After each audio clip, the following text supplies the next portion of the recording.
Olá, pessoal, tudo bem com vocês? Bom, hoje a gente vai seguir para mais um vídeo, tá? Onde a gente vai abordar um dos assuntos que é básico, digamos assim, que vai fornecer um embasamento teórico para que a gente possa fazer uma abordagem aplicada, né, com relação ao mielograma e à biópsia de medula óssea. Então, a gente vai iniciar hoje e teremos uma sequência de 3 aulas que vão fornecer esse embasamento teórico. Na aula de hoje, a gente vai falar sobre o tecido sanguíneo. Então, esse tecido sanguíneo, ele é um tecido líquido, diferente dos outros que a gente tem no organismo. E aí, esse líquido, né, esse sangue, ele percorre o interior de vasos sanguíneos no nosso organismo, né, no organismo dos mamíferos de um modo geral. Então, esses vasos sanguíneos, eles formam um compartimento fechado, é por isso que a gente diz que a nossa circulação sanguínea ela é fechada.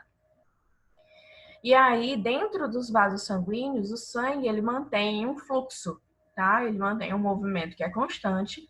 E esse fluxo ele também é unidirecional. A gente precisa desse movimento do sangue dentro dos vasos para que a gente consiga, ou para que o sangue consiga realizar todas as funções que são as funções dele. Então, como a gente tem essa ideia de um sangue, de um líquido, né, fluindo dentro de vasos, a gente já consegue visualizar bem essa questão da função do sangue de realizar o transporte de moléculas no corpo de um modo geral. O transporte tanto dos nutrientes que vão ser utilizados lá para as células, pelas células, como fonte de energia, por exemplo, o metabolismo da célula de um modo geral, o transporte de gases, tá? Então, também o exemplo do oxigênio, né, que vai ser direcionado para as células, para que essas células realizem ali um metabolismo oxidativo e consigam produzir energia para se manterem vivas e para o seu funcionamento de um modo geral.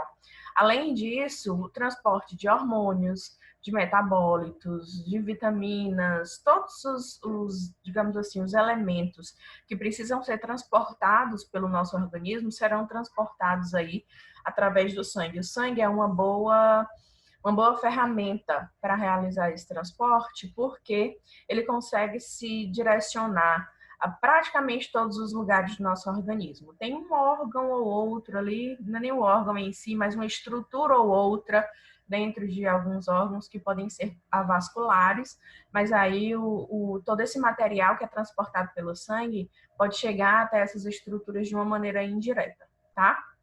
Outra função que é atribuída também ao sangue é a função de defesa, porque a gente tem uma série de elementos que têm essa função que estão presentes ou circulando aí na corrente sanguínea, como é o caso dos glóbulos brancos. Então, quando a gente fala de defesa e associa ao sangue, muita gente já lembra automaticamente dos glóbulos brancos, e está correta essa associação, porque eles representam, né, digamos assim, uma ferramenta muito importante de defesa do nosso organismo, principalmente quando o nosso organismo é invadido por algum outro tipo de invasor.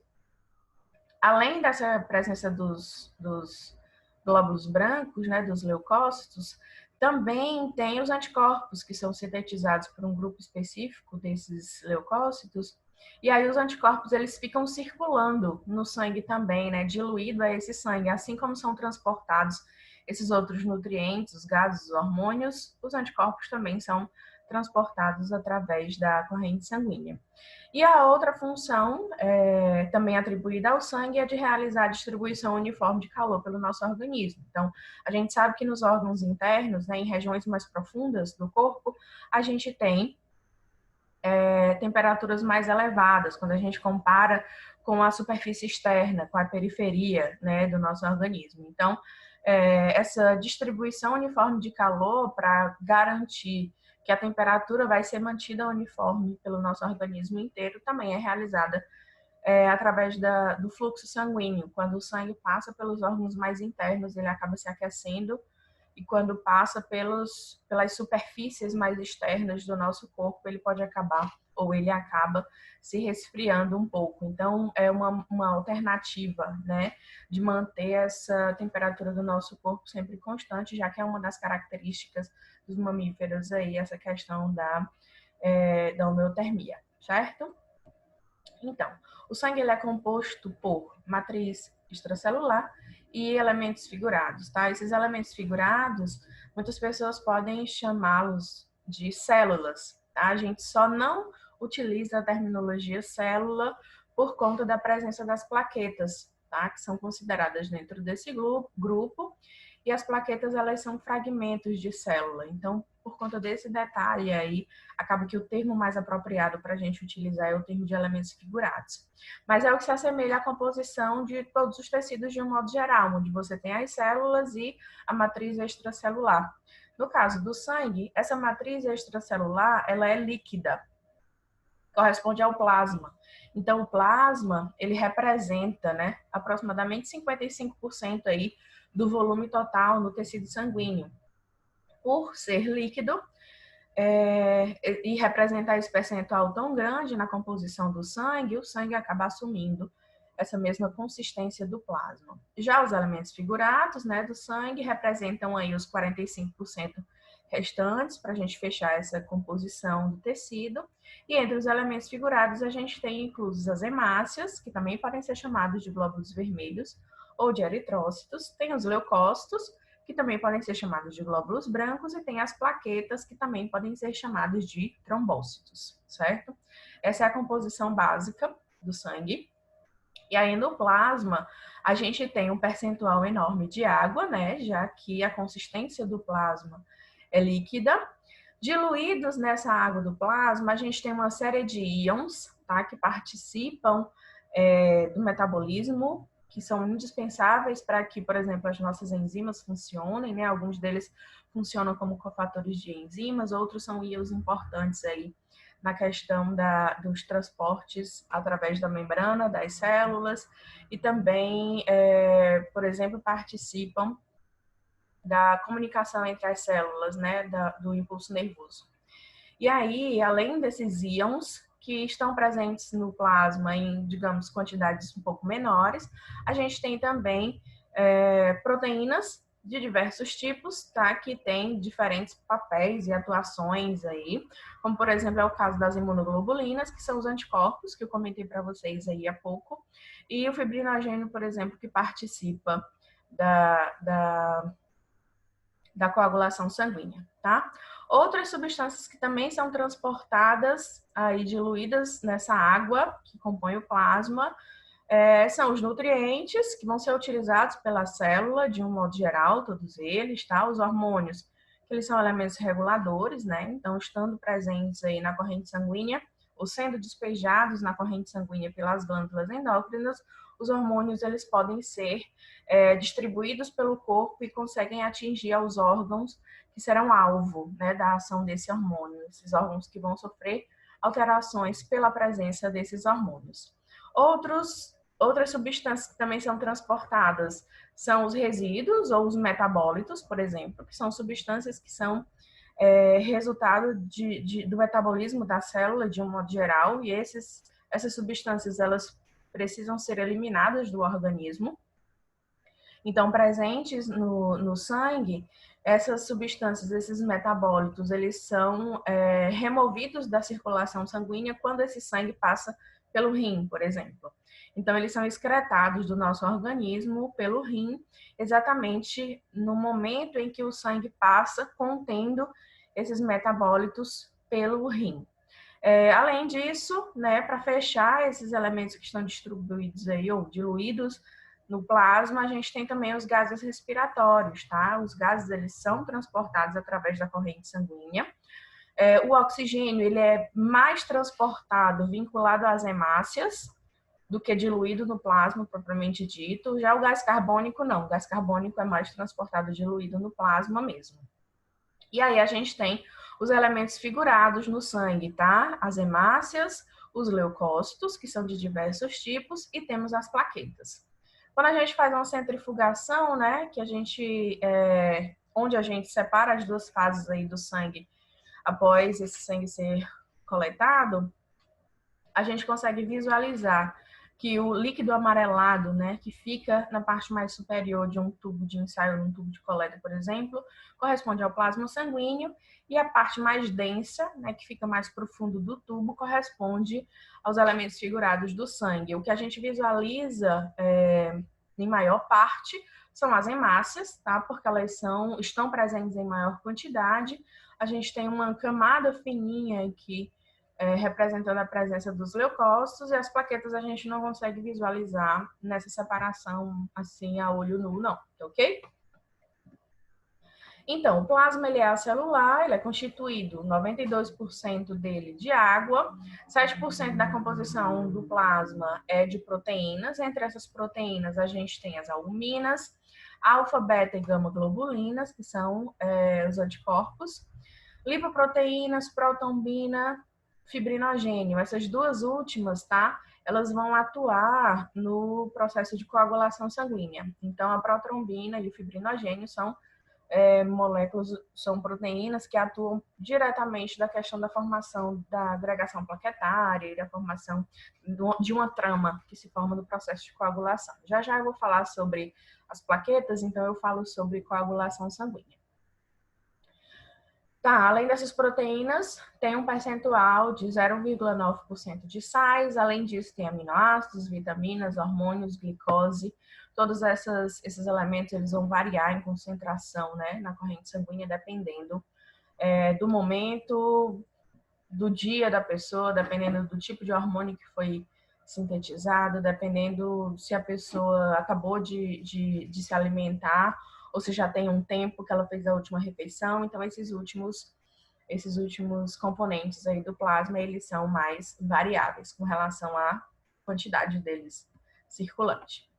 Então, começando a falar sobre os elementos figurados, a gente tem as hemácias, são também chamados de glóbulos vermelhos ou de eritrócitos, que representam a maior parte, né, do volume do sangue, considerando os elementos figurados. Então, de 42% a 47% do volume sanguíneo corresponde à presença de hemácias. No caso dos mamíferos, essas hemácias elas são anucleadas, tá? E durante o processo de síntese das hemácias, a perda do núcleo delas, né, é o que vai garantir esse formato, que a gente diz que é um formato de disco bicôncavo para a hemácia.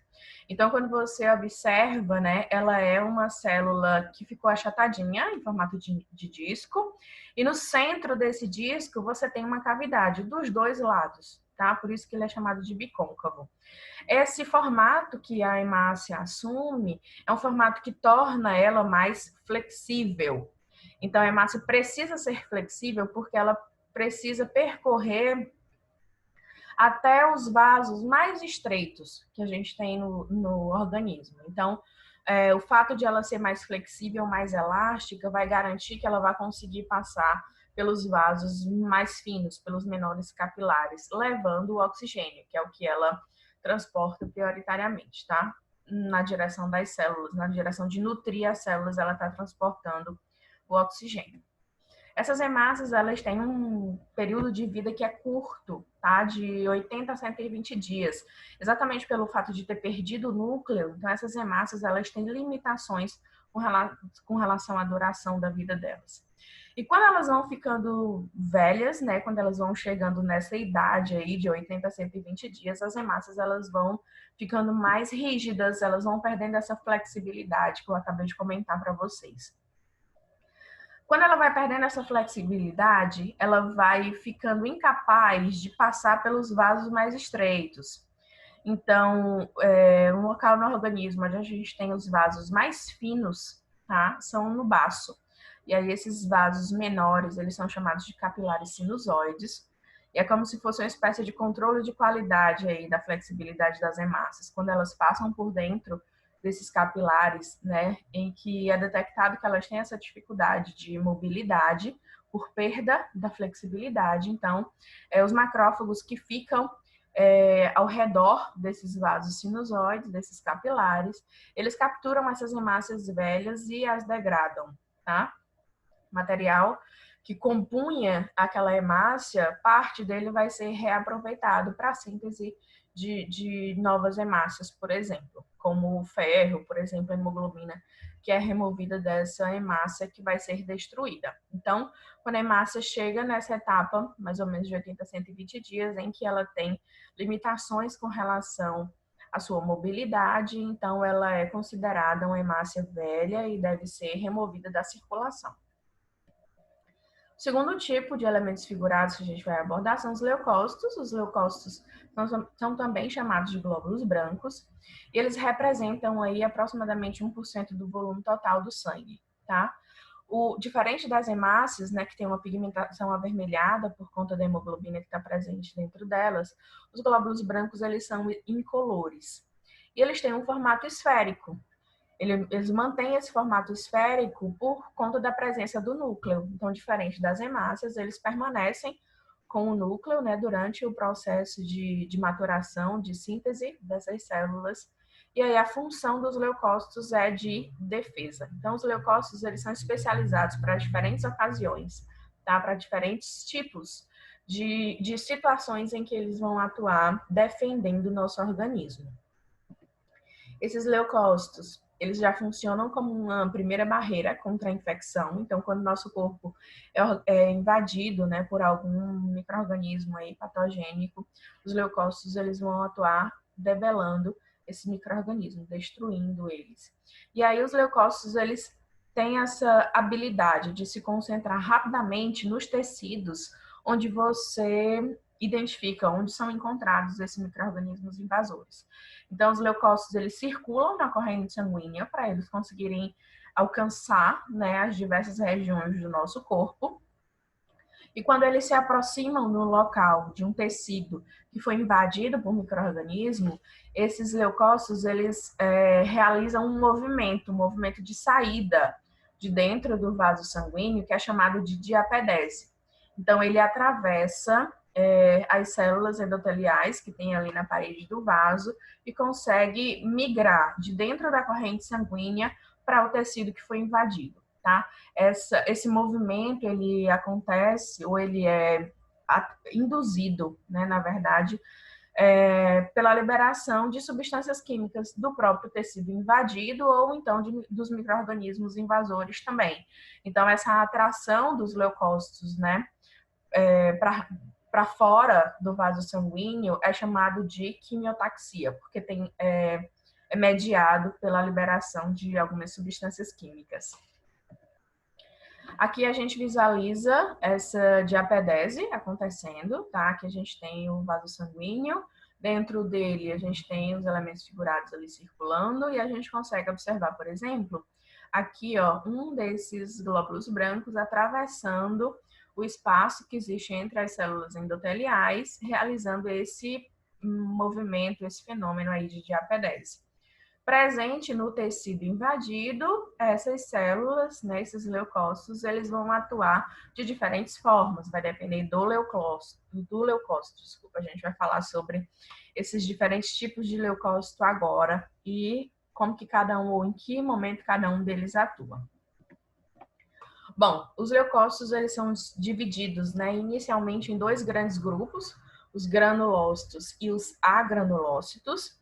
Os granulócitos, eles têm núcleos que têm um formato irregular, tá? Então, a gente consegue observar aqui nessas três representações aqui de leucócitos granulócitos, como o núcleo, ele é diferente daquele desenho, né, didático que a gente vê da célula, em que o núcleo normalmente é redondinho e centralizado ali na célula, a gente visualiza aqui que ele tem diferentes formatos. E além dessa questão do núcleo irregular, os leucócitos, eles possuem também grânulos no seu citoplasma, os leucócitos granulócitos, né? Por isso que eles são assim chamados. São de três tipos diferentes, os neutrófilos, os basófilos e os eosinófilos, tá? Então, são esses três tipos de granulócitos que a gente tem.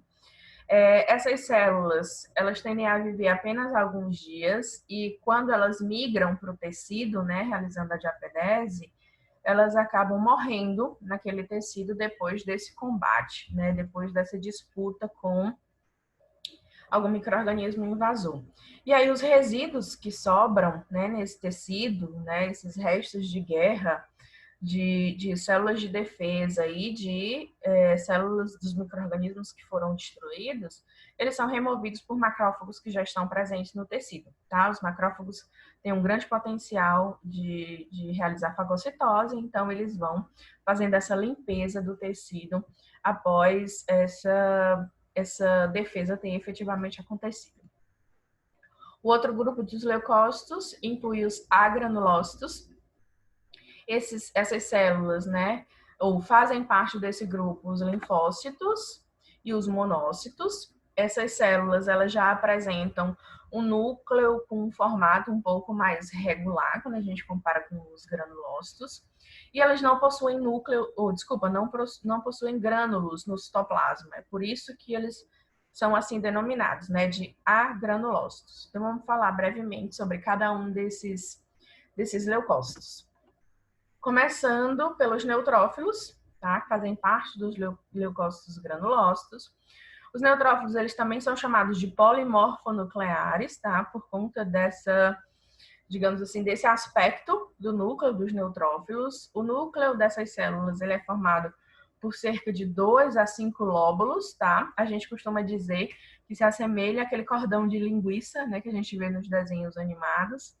Então, é um diferencial, digamos assim, para a gente caracterizar o neutrófilo é exatamente esse aspecto de vários lóbulos constituindo o núcleo dessa célula. Eles representam a maior parte dos leucócitos, tá? De 60% a 70%.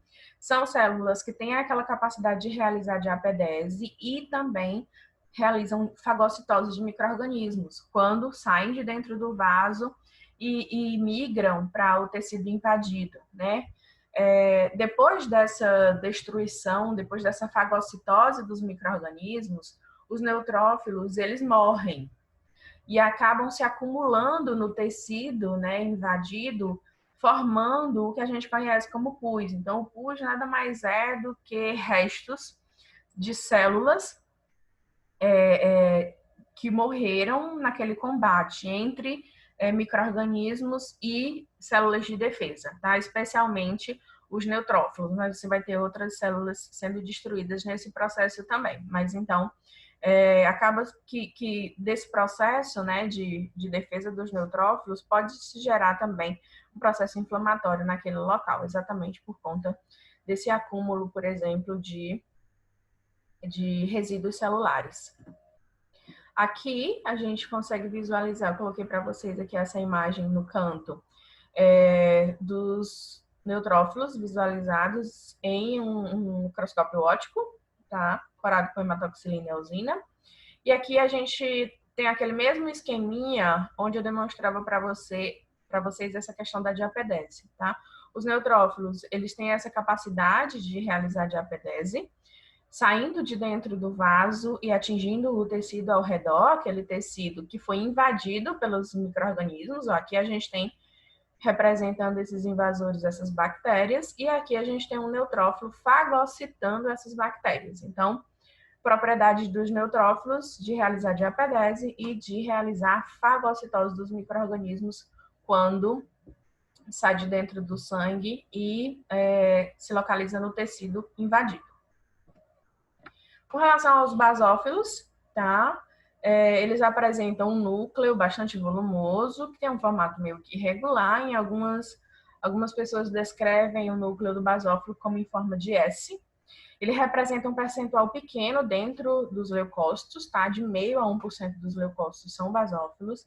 E eles possuem uma grande quantidade de grânulos citoplasmáticos. Esses grânulos, eles são bastante densos também, eletrodensos.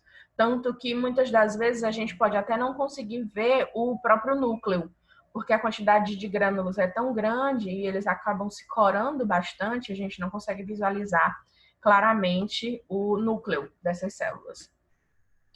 Esses grânulos, né, citoplasmáticos dos basófilos, eles contêm histamina, contêm fatores quimiotáticos e heparina, tá? Esses fatores quimiotáticos aí, eles são os elementos que presentes ali no tecido vão atrair outros leucócitos, como os eosinófilos e os neutrófilos.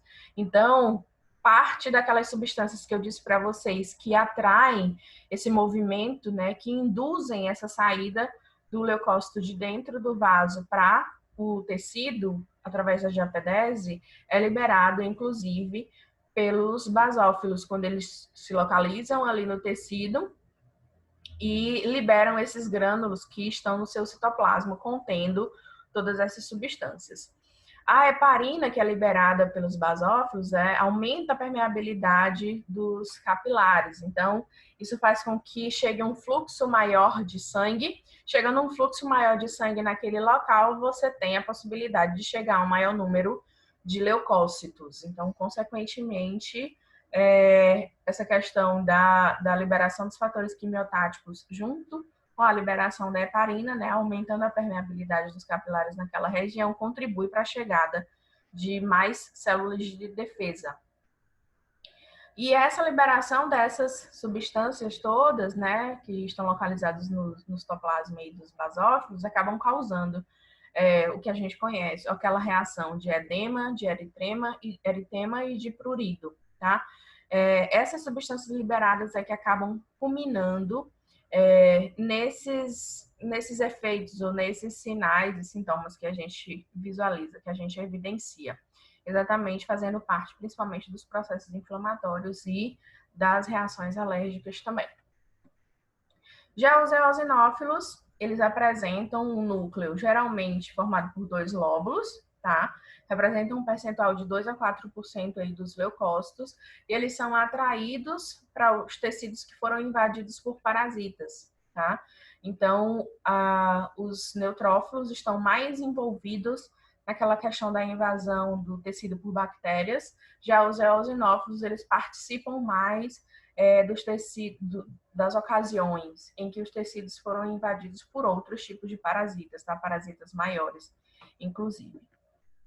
Além de participarem dessa questão das reações envolvidas nas parasitoses, os eosinófilos, eles também participam das reações alérgicas, tá? Junto com os basófilos. Eles são capazes de fagocitar e de digerir os complexos de antígeno-anticorpo. Eles não são capazes de digerir, né, de fagocitar apenas o antígeno ou apenas o anticorpo.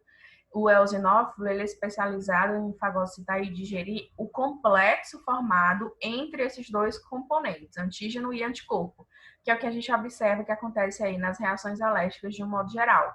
Eles são atraídos para o local da inflamação pela histamina, que é liberada pelos basófilos e pelos mastócitos, e eles atuam modulando a inflamação, porque ao chegarem, eles começam um processo de inativação da histamina. Caso os eosinófilos não atuem, você tem uma reação alérgica muito exagerada, porque os basófilos e os mastócitos ficam liberando grande quantidade de histamina para atrair quimiotaticamente outras células de defesa para aquele local, e os eosinófilos, eles vão dando uma segurada nisso, eles vão silenciando um pouco essa histamina que está sendo liberada em excesso em algumas ocasiões, certo?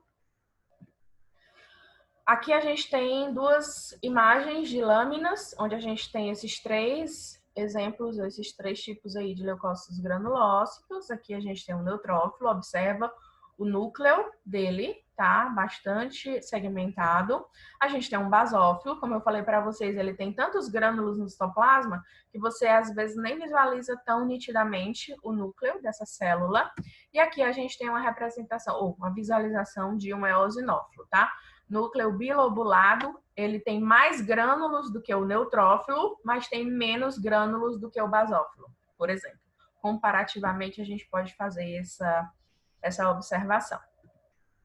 E os leucócitos agranulócitos, né? Entre eles, a gente tem os linfócitos, que tem um formato esférico, que representa um percentual grande dos leucócitos, né? Ele digamos assim, a segunda maior quantidade de células quando a gente compara todos os leucócitos, perdendo só em quantidade para os neutrófilos. Então, representam de 20 a 30% dos leucócitos de um modo geral, eles têm esse núcleo com formato esférico e o citoplasma dele pode ser bem escasso, porque o interior da célula é quase todo preenchido pelo núcleo, tá? Essas células, elas têm a capacidade de migrar para o tecido e de depois de chegar ao tecido, eles conseguem também retornar para o sangue, tá? Diferente do que a gente estava falando agora sobre os granulócitos, que saem da corrente sanguínea, mas eles morrem nesse tecido, tá? Eles não conseguem retornar para o sangue, não. Então, os linfócitos, eles são subdivididos, né, em alguns tipos. Entre eles, a gente tem os linfócitos tipo B, os linfócitos tipo T e os linfócitos NK, que são chamados de natural killers. Esses linfócitos NK, eles têm a habilidade, né, de atacar células cancerosas e células que foram infectadas por vírus, sem que haja necessidade de nenhum estímulo prévio, sem que haja necessidade de nenhuma sinalização prévia. Então, essas células já são especializadas em fazer esse tipo de combate. Aqui a gente tem a visualização de um linfócito, tá? Como a gente comentou agora, a quantidade de citoplasma é pequena, porque o núcleo dessa célula é bem grande. Com relação aos linfócitos B, eles, quando ativados, eles se diferenciam em plasmócitos e aí eles passam a produzir anticorpos. Eles, inclusive, parte deles é ativada para plasmócito e outra parte vai ser responsável por formar a nossa memória imunológica, tá? Então, a gente consegue, em algumas situações, né, diante da exposição a alguns patógenos, a gente consegue formar essa memória imunológica pela ação dos linfócitos tipo B. Os linfócitos T, eles são subdivididos aí em alguns tipos também, os linfócitos T auxiliadores, que estimulam a transformação dos linfócitos B em plasmócitos, né, como se fosse uma ativação desses linfócitos B. Eles podem ser linfócitos T supressores, que apressam o fim da resposta imune, e ainda podem ser linfócitos T citotóxicos, que também têm a habilidade de atacar e destruir células que foram infectadas por vírus, né? Tá? Como uma alternativa de inibir essa proliferação do vírus, né? Impedir que o organismo seja afetado. Os monócitos representam o último tipo aí de agranulócitos. Eles têm um núcleo ovoide, que pode ter um formato meio que de rim ou de fechadura, de ferradura. Eles representam um percentual de 3 a 8% dos leucócitos e eles permanecem apenas alguns dias no sangue, tá? A gente diz até que ele é uma célula meio que temporária, porque eles representam uma das fases, né? Um dos momentos da maturação da célula mononuclear fagocitária. Então, esse monócito está presente na corrente sanguínea, certo? E a partir do momento em que ela atravessa a parede do vaso, faz a diapedese e atinge o tecido ao redor, ele é transformado em um macrófago. Então, ele digamos assim, o monócito digamos, uma célula intermediária, tá? Faz parte desse processo aí de transição. Bom, aqui a gente tem a representação também, a visualização de lâminas visualizadas em microscópio óptico, onde a gente tem um monócito, tá? Observem, né, que diferente das outras células dos granulócitos, você tem um citoplasma limpinho, né, sem granulações. Então, a visualização do núcleo, ela fica muito mais simples de ser realizada. Então, o monócito e os linfócitos. Os linfócitos têm esse núcleo típico, bem grande, arredondado, e que ocupa praticamente todo o interior da célula. As plaquetas, né, que correspondem aos últimos elementos figurados aí do sangue, podem ser chamadas também de trombócitos, e na verdade as plaquetas, elas são fragmentos de células, tá? Por isso que elas são visualizadas como corpúsculos anucleados, que têm esse formato de disco. Aqui nessa imagem, ó, as plaquetas estão apontadas com essas setas e você percebe que elas têm tamanhos bem menores do que as hemácias. Aqui, esses discos com esse halo branco no centro, né, corresponde exatamente às hemácias. A gente consegue fazer uma comparação aí entre os tamanhos dessas duas estruturas. As plaquetas, elas são originadas de uma grande célula que chama megacariócito, que fica localizada na medula óssea. A gente vai falar sobre ela em um dos próximos vídeos. E aí, esses fragmentos de célula desse megacariócito, né, do citoplasma do megacariócito, que são liberados para a corrente sanguínea e representam aí as plaquetas. Eles representam um percentual bem pequeno dentro do volume sanguíneo, de menos de 1%. Inclusive, a gente não consegue visualizar a camada das plaquetas quando a gente vê um tubo de amostra de sangue centrifugado, por exemplo. Então, essas plaquetas, elas são responsáveis pela coagulação do sangue, elas auxiliam nessa questão do reparo do vaso sanguíneo, né, quando esse vaso é lesionado, então, quando sofre algum tipo de corte, essas plaquetas, elas, em contato com essa região lesionada do vaso, elas formam o que a gente chama de agregação plaquetária, um tampão plaquetário, que, na verdade, é o que responsável por conter a hemorragia nesse local do vaso lesionado, tá? Aqui a gente tem uma visualização com essa trama, essa rede de proteínas ativadas, que são aquelas proteínas que eu falei lá no comecinho para vocês que participavam desse processo de coagulação, como a protrombina e a fibrina, tá? Então, aqui a gente tem essas proteínas associadas a essas plaquetas, formando esse bloqueio que vai impedir a saída das células sanguíneas, tá? De dentro do vaso. E aí, esse processo de coagulação sanguínea é um processo bastante complexo e altamente regulado, tá? Para evitar que a gente tenha coagulação em excesso e coagulação escassa também, né? Para a gente não ter tendências a hemorragias e para que a gente também não tenha tendências à formação de trombos, que seria digamos assim, a coagulação acontecendo além daquilo que é recomendado ou necessário. As plaquetas, elas também têm um prazo de vida muito curto, tá? Elas duram aproximadamente aí 10 dias no total, exatamente por não possuírem núcleo, assim como as hemácias, né? Elas acabam tendo essa duração um pouco mais reduzida. Bom, gente, aqui eu descrevi para vocês quais foram os livros que eu utilizei para a elaboração dessa aula, tá? Eu espero que tenha ficado tudo claro. Se não, eu vou deixar sempre nos últimos slides aqui meu e-mail para contato, ou então vocês utilizam o próprio e-mail do curso. E aí essas dúvidas serão direcionadas para mim e a gente consegue esclarecê-las, tá ok? Então, até a próxima aula. Abraço a todos.